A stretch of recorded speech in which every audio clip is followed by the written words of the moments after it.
بسم الله الرحمن الرحيم. الحمد لله رب العالمين، والصلاة والسلام على نبينا محمد وعلى آله وصحبه أجمعين. وصلنا يا إخواني إلى الفروق بين القرآن الكريم والحديث القدسي. هناك فروقات. الفرق الأول، هناك ذكر عندكم في الكتاب 7 فروق. الأول التعبد، يعني في الصلاة. التعبد يعني في الصلاة. قال القرآن يتعبد بتلاوته في الصلاة وخارجها، فقراءة الحرف منه ب10 حسنات، بخلاف الحديث القدسي. ممكن تصلي بالحديث القدسي بدل الفاتحة. هذا فرق واضح. الثاني التحدي والإعجاز. النبي صلى الله عليه وسلم تحدى العرب أن يأتوا بمثل القرآن أو ب10 سور مثله أو بسورة من مثله، لكن هل تحداهم أن يأتوا بحديث قدسي؟ لا. فإذن هذا الفرق الثاني. الفرق الثالث التواتر. القرآن نقل القرآن كله نقل بالتواتر. ايش يعني التواتر؟ يعني جمع عن جمع عن جمع، يستحيل في العادة تواطؤهم على الكذب، وأسندوه إلى شيء محسوس. سمعنا القرآن من الذي مجموعة مثلا 100 واحد قالوا سمعنا القرآن من الذين قبلنا، والذين قبلهم استمعوه من الذي قبلهم، وهكذا إلى النبي صلى الله عليه وسلم، إلى جبريل، إلى الله سبحانه وتعالى. فالقرآن منقول جميعا بالتواتر. لكن الحديث القدسي بعضه متواتر بعضه آحاد. الرسول عليه الصلاة والسلام حدث به لصحابي، الصحابي حدثه لتابعين 2 مثلا، حدثه عن 2 من التابعين، و2 من التابعين حدثه 1 من أتباع التابعين، 1 من أتباع التابعين حدثه لمن بعدهم، وهكذا. القرآن كله من ناحية السند صحيح، لا يوجد فيه خطأ واحد. الحديث القدسي فيه الصحيح فيه الضعيف، الإسناد ممكن واحد يزيد، واحد يخطئ، واحد ينسى، واحد يكذب، كذاب نقل الحديث القدسي هو كذب، لكن القرآن لا. طيب، الفرق الرابع بين القرآن والحديث القدسي النسبة. كيف؟ قال القرآن لا ينسب إلا إلى الله. قل القرآن كلام الله، القرآن لا ينسب إلى الله، بخلاف الحديث القدسي. القرآن يقال كلام الله، القرآن كلام الله ولا ينسب لأحد، وسيأتي الآن يعني مناقشة هذا، لكن الآن أقرأ الكتاب. قال القرآن لا ينسب إلا إلى الله، بخلاف الحديث القدسي فينسب إلى الله نسبة إنشاء قول. يعني الحديث القدسي مثلا قول الله أعددت لعبادي الصالحين ما لا عين رأت، حديث قدسي. هذا الكلام نستطيع أن نقول هو كلام الله، أنه هو الذي قاله. قال وينسب إلى النبي صلى الله عليه وسلم نسبة إخبار، رواية. فالحديث القدسي تقول قال رسول الله صلى الله عليه وسلم، هذا قول النبي صلى الله عليه وسلم، يعني تقصد فيما يرويه عن ربه. فممكن يقال عن الحديث القدسي كلام الله، ويقال كلام النبي صلى الله عليه وسلم. ينسب إلى الله بناء الحديث القدسي بناء على أنه قاله ابتداء، وينسب إلى النبي صلى الله عليه وسلم بناء أنه قاله إخبارا ورواية عن الله. أما هنا في الكتاب عندكم يقول أما القرآن لا ينسب إلا إلى الله، لا يقال إلا أنه كلام الله. فهمتوا هذه؟ طيب، هذا ما يوجد بالكتاب. الآن أنا سأقول لكم كفائدة، أي شيء أنا أقوله لكم زيادة عن ما في الكتاب، ملاحظة، مناقشة، كذا زيادة، هذه من باب الفائدة. قلنا نحن ندرس كلام يعني شيء يتعلق بالله عز وجل، فكلما زدنا الفوائد أنفع. لكن لا أحد يسألني تأتي بالاختبار ولا ما تأتي، الأصل أنها لا تأتي. لا، ما في الكتاب كافي وزيادة، لكن في هناك أمور أريد أن يعني أثريكم فيها ونتناقش فيها. هو يقول القرآن لا ينسب إلا إلى الله. أنا في ظني أن هذا الكلام فيه نظر. لماذا؟ لأن الله عز وجل قال عن القرآن إنه لقول رسول كريم. وكما قال أهل العلم أحد وجهي التفسير، من هو الرسول هنا؟ قيل جبريل وقيل النبي صلى الله عليه وسلم. المهم أنه نسب إلى غير الله عز وجل. ولما تجد في كتب المفسرين يقولون نسب هنا إلى جبريل القرآن، أو نسب إلى النبي صلى الله عليه وسلم بمعنى التبليغ، وليس بمعنى الإنشاء ابتداء، وإلا القرآن الله عز وجل الذي تكلم به ابتداء. فهذا الفرق فيه نظر. وكذلك في الآية الأخرى أيضا في سورة التكوير، الأولى في الحاقة والثانية في سورة التكوير، إنه لقول رسول كريم عن القرآن، يعني قول رسول كريم ينقله عن الله عز وجل. فإذا هذا الفرق يعني فيه نظر والله تعالى أعلم. طيب، الفرق الخامس قال حرمة الرواية بالمعنى. فالقرآن ما يجوز تقول هناك آية ما معناها قال الله كذا كذا كذا، ما يجوز. القرآن لابد أن تنقله بالنص. أما الحديث القدسي ممكن أن تنقله بالمعنى، تقول قال الله تعالى في حديث قدسي ما معناه إن الظلم محرم عند الناس، فيا أيها الناس لا تظلموا، وأنت تقصد يا عبادي إني حرمت الظلم على نفسي، تذكره بالمعنى. هذا الحديث القدسي يجوز. أما الآية والقرآن لابد من اللفظ. طيب، أنتم في الاختبار إذا نسيتم الآية ماذا تفعلون؟ هل تكتب الآية حتى لو بالمعنى والدكتور أما يصححها أو يخطئها؟ اللي يقول أكتب الآية بالمعنى يرفع يده. أكتب التفسير. لا ركز معنا في السؤال، انتظر. ما في أحد؟ ها، الحمد لله. آية مثل السورة الثانية آية وهم. لا ركزوا وياي. في أحد يقول أن ممكن نكتب الآية بالمعنى في الاختبار؟ الله يجزاكم خير. نعم، هذا صحيح. كلام الله عز وجل أعظم ما يذكر ما معناه. ما عندنا ما معناه كلام الله عز وجل. طيب، ما المخرج إذا واحد منكم الآن يقول أنا نسيت الآية؟ طيب، ما عندكم حل؟ ماذا أفعل؟ أنا متذكر الآية لكن أخاف أخطئ فيها، أو يعني متذكر معناها مو متذكر نصها، ماذا أكتب؟ عندكم حل شرعي؟ أكتب التفسير. وضح. يعني أي آية يعني أنا عارف تفسيرها ومتأكد منه أكتب تفسيرها. في تفسير الآية أكتب تفسير. نعم، هذا هو الحل. أنت نسيت الآية لكن متذكر بعض ألفاظها ومتذكر معناها. تقول هناك آية مثلا إذا تذكر السورة، مثلا في سورة قاف تفسيرها ما معناه كذا كذا كذا. إذا قلت تفسيرها ما معناه خلاص أنت خرجت من المعهدة، لم تنسبها إلى الله عز وجل. والله أعلم، يعني هذا قد يكون حلا. طيب، الفرق السادس قال حرمة المس لغير المطهر أو لغير المطهر. يعني القرآن هل يجوز عند جمهور أهل العلم أن تمسه وأنت على غير طهارة؟ لا. أما لو عندنا حديث قدسية في كتاب، هل يجوز أن تمسها بغير طهارة؟ يجوز. إذن هذا فرق. ما الدليل على ذلك؟ هو قال لغير المطهر، قال القرآن لا يمسه إلا المطهرون، وهذا كالآية لا يمسه إلا طهر. طيب، وهنا قول قتادة، يعني هنا اختلف ما معنى المطهرون، يعني كلام طويل يعني لا يوجد وقت لنقله، لكن قتادة قال إلا المطهرون يعني من الأحداث والأنجاس، من الأحداث والأنجاس كما نقله عنه الماوردي في تفسيره. طيب، وأيضا استدل الجمهور أبو حنيفة ومالك والشافعي وأحمد على حرمة مس القرآن بغير طهارة بغير وضوء بقول النبي صلى الله عليه وسلم لا يمس القرآن إلا طاهر. طيب، لكن الجوال أنت لا تمس القرآن، أنت تمس الشاشة. تقول طيب الشاشة فيها القرآن لكن ما تستطيع أن تمسح الآية، وتأتي بقلم لو شيء. لو تقول لي طيب ممكن أحول الشاشة كذا، روح اسأل أهل العلمات. الأصل أنك أنت تمس الشاشة، ما تستطيع أن تمس المصحف نفسه أو القرآن نفسه. طيب، وبالاتفاق أن مع هذا سواء الجوال أو الحديث القدسي أو لو تمسك القرآن بحائل، الأفضل والمستحب أن لا تقرأ القرآن أو تحضر مجالس العلم أو تذكر الله عز وجل إلا على وضوء. طيب، الفرق السابع وهو سهل وواضح أن القرآن مقسم إلى سور وآيات. أما الحديث القدسي هل يقسم إلى سور وآيات؟ لا. طيب، هذا إذن واضح. فهذه إذن 7 فروق أذكرها لكم اختصارا.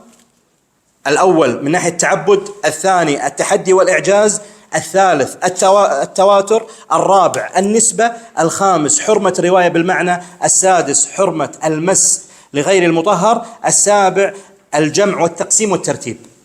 هذه أمور 7 معاني يفترق فيها القرآن عن الحديث القدسي. طيب، المسألة التي بعد ذلك، ما الفرق بين القرآن والمصحف الشريف؟ هل يوجد فرق؟ هل القرآن هو المصحف والمصحف هو القرآن أم يوجد فرق؟ نأخذها مسألة مسألة. المسألة الأولى، ما تعريف المصحف لغة واصطلاحا؟ أول شيء المصحف، قال المصحف ينطق بتثليث الميم. ما معنى هذا الكلام؟ من يعرف؟ شيخ موريتانيا. المصحف ينطق بتثليث الميم. ما معنى تثليث الميم؟ ها شيخ اليمن أصل العرب، ها يا إخواني وأحبابي أهل بلدي، تثليث الميم إيش يعني تثليث الميم؟ مثلثة يعني ودائرة مربع هندسة إحنا ولا قاعد كيش مثلث يا شيخ؟ ضمة، التثليث يعني ضمة. في مرة يعني أقول لك محمد مثلث، مثلث الميم محمد، لا غير صحيح. طيب من عنده جواب يعني يعرف المعلومة يجيب. طيب المصحف قال ينطق بتثليث الميم. إذا قلت إذا رأيت في كلام العلم مثلث يعني يصح فتحه وضمه وكسره يعني يقال المصحف والمصحف والمصحف. يقولون يوسف مثلث السين يعني يقال يوسف ويوسف ويوسف، واضح؟ وهكذا. قال والضم أشهر، يعني الأشهر هذه الثلاثة من التشكيل الضم المصحف. قال وأصله من الصحف. ما هو الصحف؟ إما بمعنى الجمع وإما بمعنى البسط والسعة. فالمصحف مجموع فيه كلمات وحروف وفي أشياء، أو بمعنى البسط والسعة. والصحيفة الأساس أنها يعني مبسوطة ومتسعة، ومنها صحيفة الوجه متسع الوجه. طيب قال هذا كله في اللغة. قال ومصحف اسم مفعول من أصحفه إذا جمعه. طيب ما المراد الآن في اللغة من كل هذا الكلام؟ قال والمراد الشيء الجامع للصحف، وهي الأوراق التي يكتب عليها. المصحف في اللغة يعني ليس القرآن، الآن في اللغة لو سمع العربي قبل الإسلام مصحف هي أوراق يكتب عليها، هذا المصحف. مفرد المصحف مصحف جمع لصحيفة فمجمع، فمفرد المصحف صحيفة. وكل كتاب يمكن أن يسمى مصحفا من ناحية اللغوية. طيب المصحف في الاصطلاح عند المسلمين في اصطلاحهم ما هو؟ قال هو اسم للكتاب الذي جمع بين دفتيه الصحف التي كتب عليها القرآن. فإذا باختصار المصحف هذا. طيب أخذناه في اللغة، أخذناه بالاصطلاح، أخذناه بالمثال. هذا هو المصحف الذي تعرفونه. طيب أول من سمى المصحف من هو أول من سماه؟ هل الله عز وجل في القرآن سمى القرآن مصحفا؟ هل الرسول عليه السلام سماه مصحفا؟ من الذي سماه؟ أبو بكر. أحسنت، مرة ثانية برفع اليد الله يحفظكم حتى أعرف من جاوب. قال وأول من سمى المصحف مصحفا أبو بكر الصديق لما جمع المصحف. قال التمسوا له اسما، فبعضهم قال نسميه السفر، بعضهم نسميه كذا، فقال بعضهم نسميه المصحف، فارتضوا رضي الله عنهم أن يسمونه المصحف. ومن بعد ذلك إلى اليوم ما يذكر المصحف، إلا معروف عند المسلمين أن المراد به الصحف التي كتب عليها القرآن. طيب هل هناك فرق بين القرآن والمصحف؟ نعم، فروق كثيرة أيضا، 6 فروق. من ناحية الإجمال الفرق بين القرآن والمصحف: الأول الفارق بالمعنى. قال الفارق التصوري المعنوي.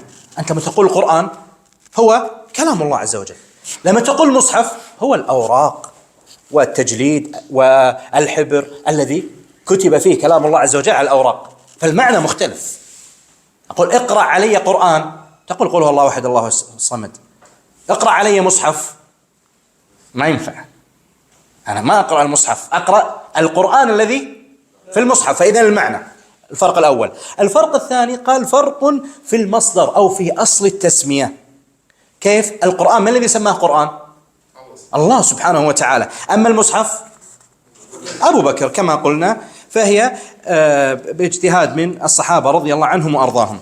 قال وأما تسمية المصحف فهي تسمية محدثة اجتهادية وسنة راشدية لمصلحة جمع القرآن في كتاب واحد ظهرت في عهد أبي بكر الصديق بدليل عدم ورود آية. المهم ما يحتاج يعني ما في، لكن محدثة اجتهادية وسنة راشدية صحيح. هذه كما قال النبي صلى الله عليه وسلم عليكم بسنتي وسنة الخلفاء الراشدين المهديين عضوا عليها بالنواجذ.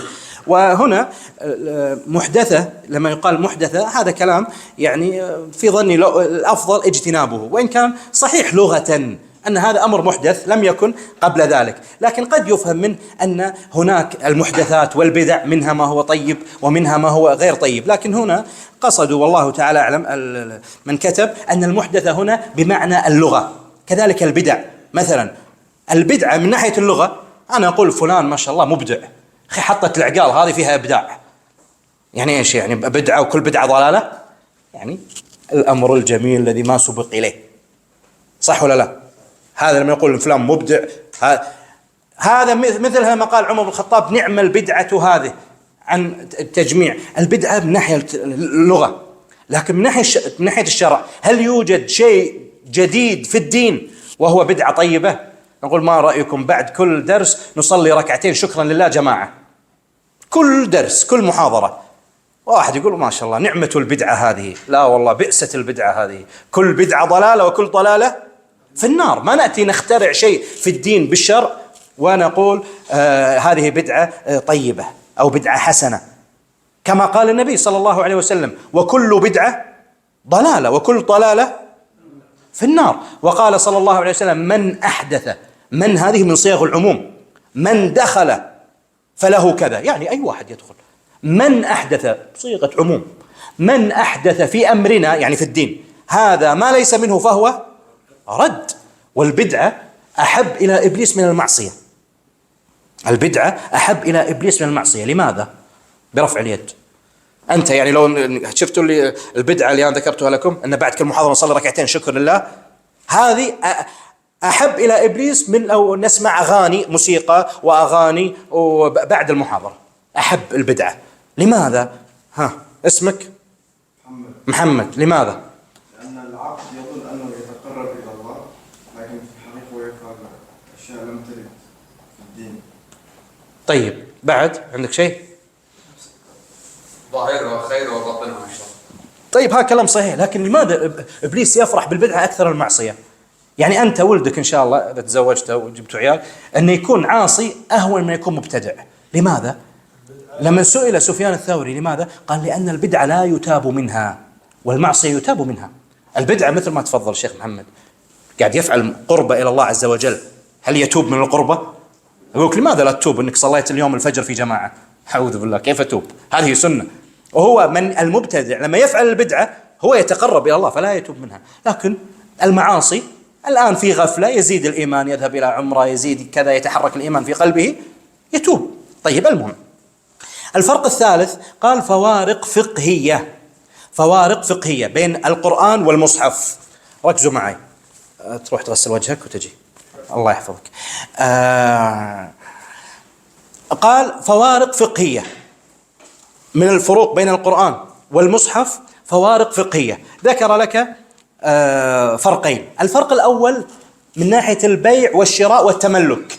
القرآن هل يباع؟ كلام الله يباع؟ لا يباع. المصحف مسألة خلافية عند الفقهاء، بعض أهل العلم يقول يجوز، بعض أهل العلم يقول لا يجوز، كيف تبيع المصحف؟ لا تقتات على كلام الله عز وجل. مسألة خلافية عند الفقهاء، لكن ليس هناك خلاف أن يجوز بيع كلام الله عز وجل ولا لا؟ أعوذ بالله. حتى قالوا هنا ناقش الفقهاء حكم بيع المصحف وشرائه وتملكه، ولم يناقشوا حكم بيع القرآن للفرق الواضح بينهما. فالقرآن لا يتصور أصلا جريان التملك والبيع والشراء عليه، فضلا عن البحث عن حكم ذلك. يقول أصلا لا يتصور أن يباع القرآن، فضلا عن نقول ما حكم بيع القرآن. وهذا الكلام عدم التصور، يعني ما تستطيع أن تتصور. يعني مثلا لو أقول لك الآن بندر، وين بندر؟ بندر موجود غير موجود، تستطيع أن تتصوره؟ بندر حي ميت، تستطيع أن تتصور ذلك؟ رجال حي قاعد مسكين ويانا، كيف حي ميت؟ كلام لا يفهم، غير متصور. هم قالوا هنا لا يتصور أصلا جريان التملك والبيع والشراء عليه، فضلا عن البحث. يعني هذا غير متصور، وأنا أظن هذا الكلام فيه نظر. لماذا؟ لأنه يتصور بيع القرآن. صحيح أنه قد يكون كفرا وكبيرا من كبائر الذنوب ومحرم من أشد المحرمات، لكن متصور. الدليل على التصور أنه من جنس ما نهى الله عز وجل عنه بني إسرائيل في سورة البقرة والمائدة بقول الله عز وجل ولا تشتروا بآياتي ثمنا قليلا. فهنا لا تشتروا بآياتي ثمنا قليلا. ذكر أهل العلم كيف كان بنو إسرائيل يشترون بكلام الله عز وجل التوراة ثمنا قليلا. كيف؟ قال القول الأول لا تأخذوا عليه أجرا. أنا أعلمكم مثلا تقول لي بعد المحاضرة ب5 دقائق أبي عندي إشكالات في القرآن، أقول لك الله يجزاك خير، كل دقيقة بدينار، 5 دنانير. قول لي خلاص والله تسوى يعني 5 دنانير، بدل لا أتعشى اليوم آخذ 5 معلومات. هذا المعنى الأول، أن تأخذ على تعليم كلام الله عز وجل فلوس، هذا يشملها ولا تشتروا بآياتي ثمنا قليلا. المعنى الثاني قال لا تأخذوا على تغييره وتبديله ثمنا. هؤلاء علماء السوء، بعض علماء السوء ممكن أن يغير الحلال حرام والحرام حلال، لماذا؟ فيها أموال. فهنا نقول له لا تشتروا بآيات الله ثمنا قليلا، وكما يحدث عند بني إسرائيل يحدث عندنا عند المسلمين. المعنى الثالث قال لا تأخذوا ثمنا على كتم ما فيه. أن يسألك أحد ما حكم هذا الفعل، وأنت تقول الله أعلم، وأنت تدري. لماذا؟ لأن أعطوك فلوس قالت لا تتكلم بهذا الأموال، فأنت هنا اشتريت. عند بني إسرائيل أتكلم هذا المعنى، وعند المسلمين نفس الشيء. أن إذا كتمت الحق عند الحاجة إليه ابتغاء المال، أنت اشتريت بالمال، بعت القرآن الذي عندك والحكم اللي عندك والعلم الشرعي الذي عندك بثمن قليل تافه. حتى بعض السلف لما قال ولا تشتروا بآياتي ثمنا قليلا، هي الدنيا كلها، يعني ليس ثمن قليل يعني 10 دنانير وإذا كان 10 مليون، لا، اكتم الحق أو غير الدين أو لا.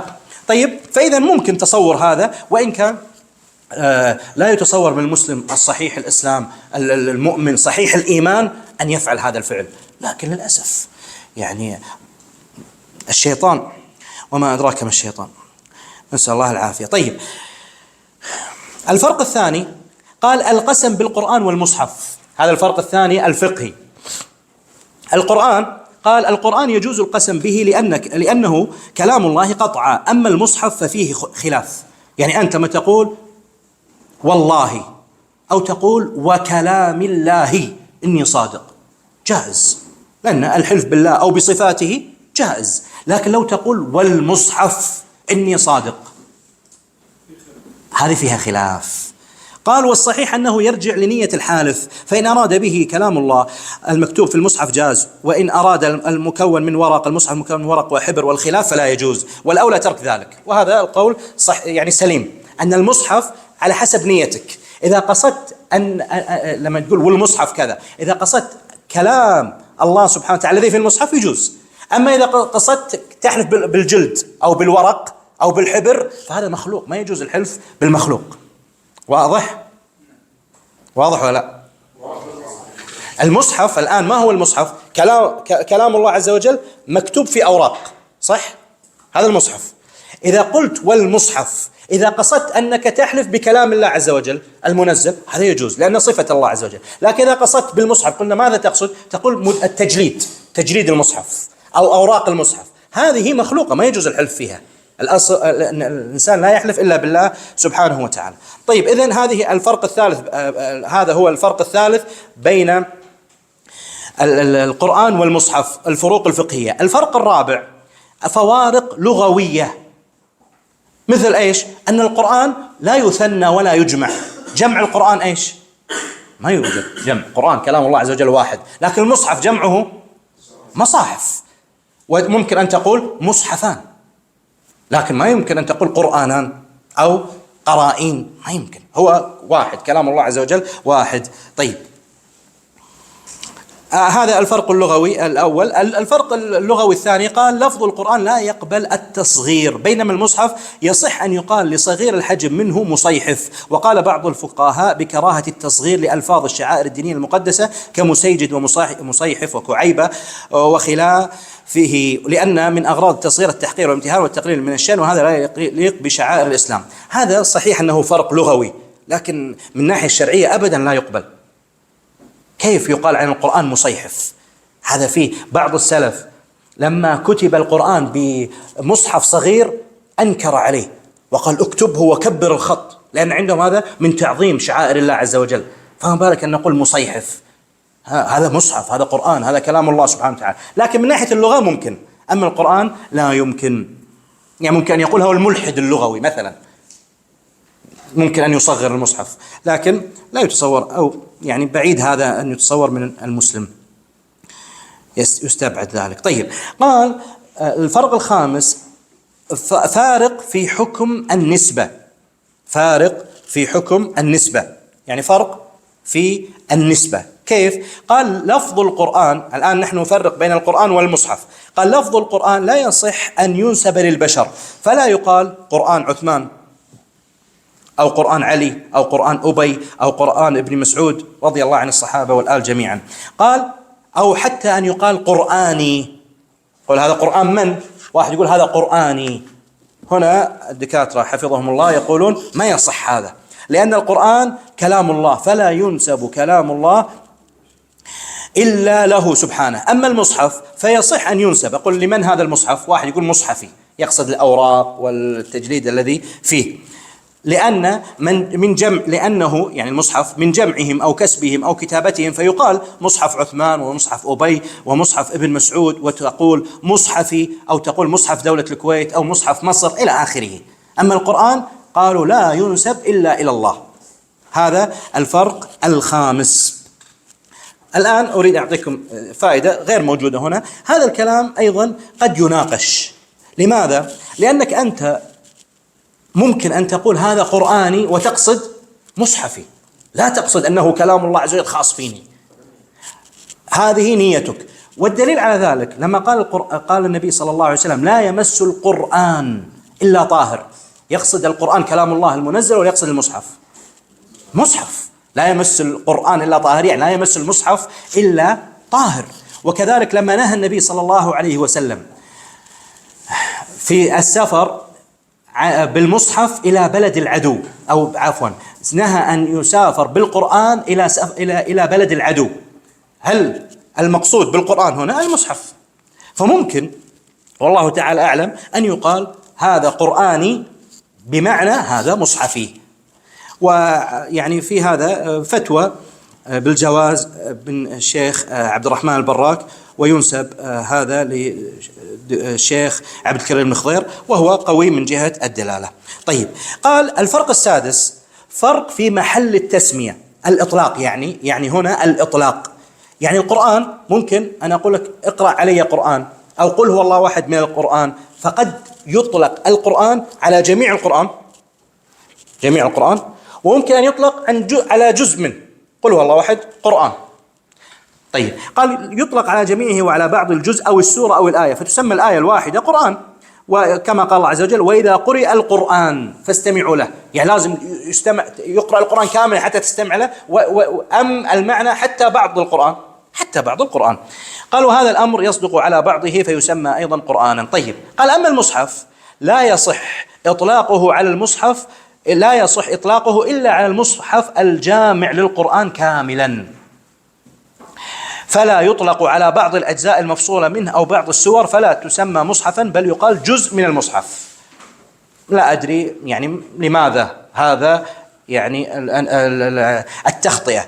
أنا أقول اقرأ المصحف، اقرأ من المصحف، اقرأ المصحف وتقرأ بعض المصحف، ومعروف في اللغة إطلاق الكل وإرادة الجزء، أكلت الأكل يعني بعض الأكل، لكن هم هنا ونحن نتقيد بما هو موجود بالكتاب قالوا لا يصح، وفوق كل ذي علم عليم، ولا أدري على ماذا اعتمدوا لماذا لا يصح. المهم، المسألة التي بعد ذلك أسماء القرآن الكريم، أسماء القرآن الكريم.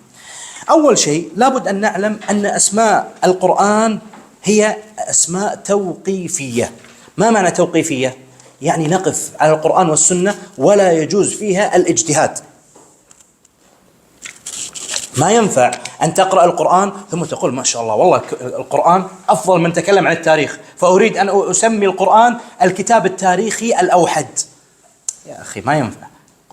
تسمية القرآن توقيفية، لا يوصف ولا يسمى إلا أو لا يسمى عفوا إلا بما جاء في الكتاب والسنة. الأمر الثاني،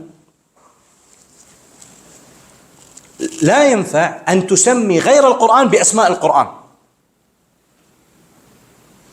يعني عندك كتاب، ماذا تسميه؟ تسميه العزيز، قلنا ما شاء الله تسميه باسم القرآن، ما ينفع، ليس من الأدب مع القرآن. أو أن تسمي، يعني هذا طبعا أعوذ بالله، أن يسمي أحد كتابا غير القرآن بالقرآن، ما ينفع. طيب هذا واضح. الثاني، القرآن له أسماء عديدة أوصلها البعض إلى أكثر من 100 اسم. طيب لماذا هذا التعدد من الأسماء؟ قيل لك انظر صفحة 29، اختصار هذا الكلام. انظر أولا، قال كثرة الأسماء تدل على شرف المسمى. هذه قاعدة عند العرب، كثرة الأسماء تدل على شرف المسمى، فكلما شرف المسمى زادت أسماؤه. فالله عز وجل نعرف من أسمائه 99 اسما، نعرف 99 اسما. الأسد له يقال 500 اسم، السيف له كذا كذا من الأسماء، الصحراء لها. القرآن كذلك عظيم فله أسماء متعددة، سنأخذ بعضها. وكذلك الجنة لها أسماء عظيمة، وكذلك النار لأنها عظيمة فتعددت أسماؤها. يوم القيامة تعددت أسماؤها وهكذا. طيب تعدد الأسماء سواء للقرآن أو لله سبحانه وتعالى أو لأي شيء عظيم، هل معناه أن لا يوجد أي فرق بين مثلا اسم الله عز وجل الرحمن واسم الله عز وجل اللطيف، لأن كلاهما يدلان على الله عز وجل؟ لا، نقول الأسماء الكثيرة للشرف للمسمى العظيم يدل على تعدد المعاني، ويدل على اشتراك، على يعني فيها امتياز واشتراك. فيها امتياز أن كل اسم له ميزة بصفة غير الاسم الثاني، لكن كلها تدل على مشتركة، تدل على ذات واحدة. نأخذ مثال، القرآن من أسمائه أنه القرآن والفرقان والذكر. طيب القرآن يدل على كلام الله، الذكر يدل على كلام الله، الفرقان يدل على كلام الله، فإذا كلها مشتركة في الدلالة على ذات واحدة وهي كلام الله عز وجل. هل معنى هذا أن لا يوجد أي فائدة لهذه الأسماء الثلاثة؟ بلى، إيش؟ لها صفات متعددة غير الصفة الأخرى. فالقرآن من القراءة، من التلاوة، الفرقان يفرق بين الحق والباطل، الذكر يتذكر به الإنسان الله سبحانه وتعالى. فإذا هي مشتركة في الدلالة على ذات واحدة ومتميزة بصفتها المستكنة داخل الاسم. طيب أشهر أسماء الله عز وجل، أشهر أسماء القرآن، أشهر اسمين للقرآن القرآن، والثاني الكتاب.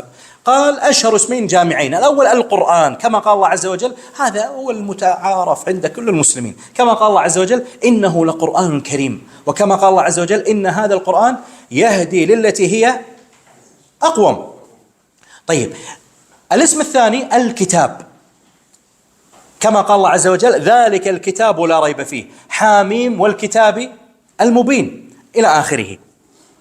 القرآن أخذنا اشتقاقه اللغوي، أما الكتابة مشتق من الكتب وهو الجمع، ومنها الكتيبة في الجيش لأنها تتجمع، فالكتاب أمور متجمعة، فصول وكلمات وكذا متجمعة. وسمي القرآن كتابا طبعا لجمعه الآيات والسور، أو لجمعه أنواع من القصص، أو لجمعه ثمرات علوم الكتب السابقة. طيب هناك أسماء أخرى غير هذين الاسمين، الكتاب، القرآن والكتاب. الاسم الأول الفرقان، قال الله عز وجل تبارك الذي نزل الفرقان على عبده. ما معنى الفرقان؟ الفرقان من اسمه مشتق من التفريق. كيف القرآن يفرق بين الكفر والإيمان، وبين الحق والباطل، والخير والشر. هذا المعنى الأول. المعنى الثاني أنه نزل مفرقا، كما قال الله عز وجل وقرآنا فرقناه لتقرأه على الناس على مكث، يعني نزل مقدار معين بحسب الأحداث، لم ينزل جملة واحدة القرآن، وإن كان المعنى الأول أشهر. طيب اسم ثاني للقرآن الذكر، قال الله عز وجل إنا نحن نزلنا الذكر وإنا له لحافظون. طيب ما معنى الذكر؟ هنا قالوا مناسبة التسمية، بعض أهل العلم يجعل هذه معاني ليست مناسبات، معاني مختلفة للذكر. قال إنا نحن نزلنا الذكر، لماذا سمي ذكرا؟ قال الأول من التذكير، وذكر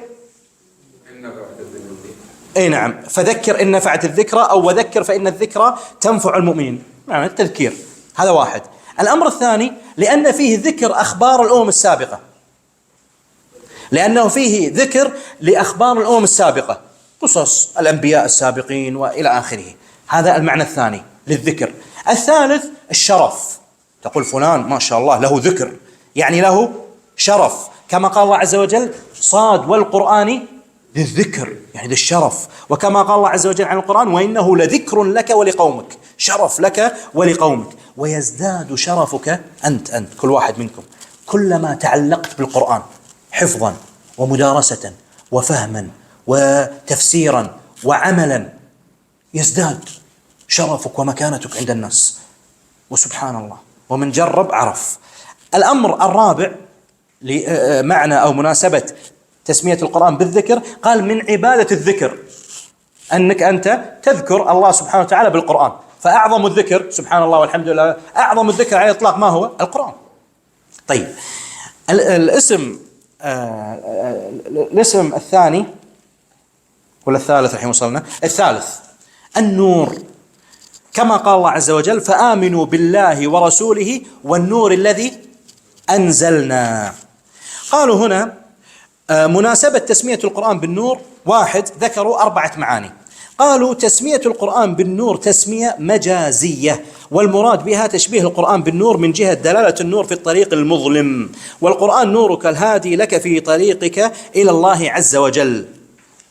فإذا أول شيء قبل أن ندخل بالمعاني ذكروا 4 معاني. قالوا القرآن سمي بالنور وهذه تسمية مجازية، وهذا الكلام فيه نظر، بل هي تسمية حقيقية على ظاهرها، والقرآن نور. وكل هذه المعاني التي ذكروها 4 من لوازم أنه نور، كما قال الله عز وجل أيضا من أسماء الله عز وجل أو من صفاته جل وعلا أنه نور. الله نور السماوات والأرض، هذه صفة أو اسم لله عز وجل حق، ولا نقول مجاز، لا بل هي حق. وهذا انتقد تأويل وصف القرآن بالنور أو وصف الله سبحانه وتعالى بالنور بأنه مجاز، يعني انتقده هذا ابن تيمية وانتقده الشيخ ابن عثيمين في التفسير، ولا مجال الآن للتفصيل، وأنا حضرت لكم لكن ما عندي وقت حتى نبدأ. لكن نعرف أن من أسماء القرآن أنه النور، ولا نقول مجاز، بل كما وصفه الله عز وجل. لكن هل يلزم منه نور أن يخرج منه ضوء؟ لا، ما يلزم. أنا أقول فلان ما شاء الله منور، يعني لازم يفتح كشاف في وجهك؟ لا يا أخي، ما يحتاج. الله نور السماوات والأرض، لا نشبه نور الله عز وجل بنور الذي نعرفه نحن، ونصف الله عز وجل بما وصفه نفسه جل وعلا. لا أحد أعلم من الله منه جل وعلا، ولا أحد أعلم بالقرآن من الله عز وجل الذي وصفه أنه نور.